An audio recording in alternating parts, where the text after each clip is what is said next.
కరీంనగర్ జిల్లా కేంద్రంలోని 14వ డివిజన్లో హిందూ ముస్లిం పండుగలైన ఉగాది, రంజాన్ శుభాకాంక్షలు ఫ్లెక్సీలను నగరపాలక సిబ్బంది తొలగించారు.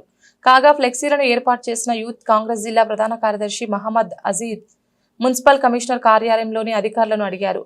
హిందూ ముస్లింల సమైక్యతను దెబ్బతీసేలా చర్యలకు పాల్పడిన వారిపై కఠిన చర్యలు తీసుకోవాలని కోరారు. మున్సిపల్ డివిజన్ ఇన్ఛార్జ్ వివరణ కోరగా తనకు విషయం తెలియదని, తొలగించిన ఫ్లెక్సీలను మళ్లీ కట్టిస్తామని తెలిపారు.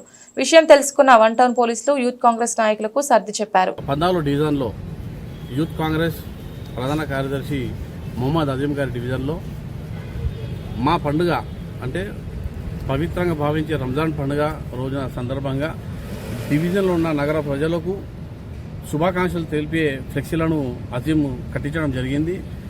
అయితే పండుగ పూట కూడా పండుగ నమాజ్ కూడా అయిపోలేదు. అంతల్నే కరీంనగర్ మున్సిపల్ వాళ్ళు వచ్చి 14 డివిజన్ల ఫ్లెక్సీలని తొలగించడం జరిగింది. దానికి మేము ఈరోజు మున్సిపల్ కమిషనర్ గారిని కలుద్దామని వచ్చిన సందర్భంలో ఇలా పండుగ కాబట్టి మేడం లేరు కాబట్టి ఆ బాబు అనే వాళ్ళు ఇన్ఛార్జ్ ఉన్నారు, అతనితో మాట్లాడడం జరిగింది. ఆయన స్పష్టంగా చెప్తున్నాడు, కావాలనే కార్పొరేటర్ చెప్పడం వల్లనే మేము ఫ్లెక్సీలు మా వాళ్ళు తెలవకుండా తీసేసిళ్ళు సార్, మళ్ళీ మేము ఫ్లెక్సీలు కట్టేస్తాం, ఎక్కడ తీసినాం అక్కడ కట్టేస్తాం అని అన్నారు. అయినప్పటికీ ఈ బాబు కానీ ఆ ఫ్లెక్సీలు తీసిన వల్ల చర్యలు తీసుకోవడానికి రేపు మేము జిల్లా కలెక్టర్ అయినటువంటి వారికి జిల్లా కలెక్టర్ గారికి రిప్రజెంటేషన్ ఇస్తాం, వాళ్ళని యాక్షన్ తీసుకోవాలని అధిషన్ ఇవ్వడానికి యూత్ కాంగ్రెస్ అందరం ఏకమైనము. ఇట్లాంటి వాళ్ళు చేయబట్టి మంచి వాతావరణాన్ని ఖరాబ్ చేసే కార్యక్రమము చేస్తున్నారు కాబట్టి వాళ్ళపైన చట్టమైన చర్య తీసుకోవాలని మేము డిమాండ్ చేస్తున్నాం. ఈరోజు కరీంనగర్ మున్సిపల్ కార్పొరేషన్కి రావడం జరిగింది.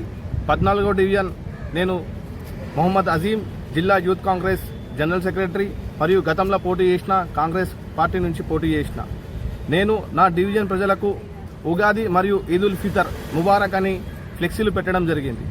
దాదాపు ఒక 100 నుంచి 150 ఫ్లెక్సీలు పెట్టడం జరిగింది.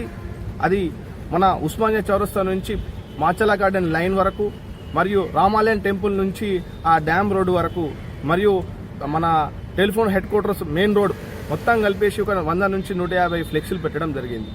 ఏ అధికార ప్రమేయం లేకుండా, అంటే మున్సిపల్ కమిషనర్ పర్మిషన్ లేకుండా, ఇటు టౌన్ ప్లానింగ్ ఆఫీసర్ పర్మిషన్ లేకుండా కింది స్థాయి వ్యక్తులు ఏదో ఒక ప్రైవేట్ వ్యక్తి చెప్పడంతో కాంగ్రెస్ అయినా నేను నా ఫ్లెక్సీలు తీయడం జరిగింది. అంటే నేను కాంగ్రెస్ పార్టీ నుంచి కార్పొరేటర్గా ఏడ పోటీ చేస్తానన్న భయంతో గజగజ వంకి ఈరోజు నా ఫ్లెక్సీలను తొలగించడం జరిగింది. నేను ఇక్కడికి మున్సిపల్ ఆఫీస్కి రావడంతో ఇక్కడ మున్సిపల్ అధికారులు వాళ్ళ స్వతహాగా వాళ్ళే, సార్ మా వల్ల తప్పైపోయింది, మేము మీ ఫ్లెక్సీలు పెడుతున్నాం సార్, మేము మమ్మల్ని క్షమించండి సార్ అని చెప్పడం జరిగింది. కానీ మేము ఎట్టి పరిస్థితుల్లో వీళ్ళపైన కలెక్టర్ గారికి కానీ ఏ వ్యక్తి తీయమని చెప్పినారో వాళ్ళపైన కూడా పోలీస్ కంప్లైంట్ కూడా ఇవ్వడం జరుగుతుంది.